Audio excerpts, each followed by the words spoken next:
si tu ne sais pas comment on en est arrivé à détester le cheveu crépus, installe-toi, je t'explique tout. Générique.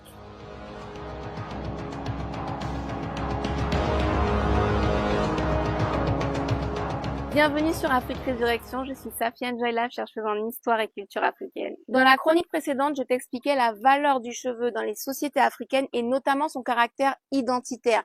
Si tu as raté cette chronique, c'est peut-être que tu n'es pas encore abonné à Afrique Résurrection. Je t'invite donc à le faire sur TikTok, Facebook, Instagram pour retrouver cette fameuse chronique. On poursuit aujourd'hui avec la destruction de la valeur et du respect que les Africains accordaient à leurs cheveux naturels. Tu t'en doutes bien, ça a commencé à l'époque de l'esclavage. Lorsque les Africains étaient capturés et emmenés par bateau, eh bien la traversée prenait plusieurs semaines, parfois même plusieurs mois. Évidemment, pendant cette traversée, il n'était pas possible pour les Africains de se coiffer ou même de se laver les cheveux.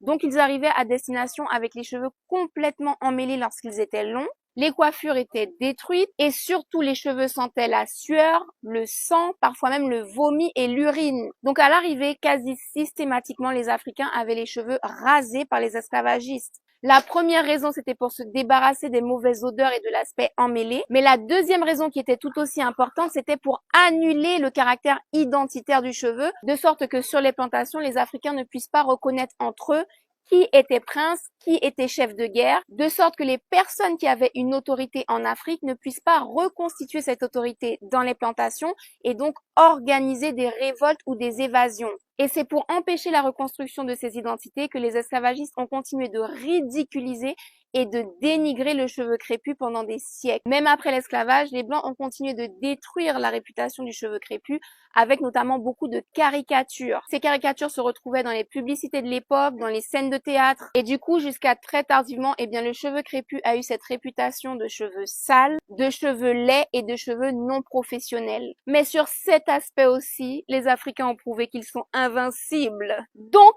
nous avons fini par récupérer la valeur de nos cheveux et l'importance de nos coiffures.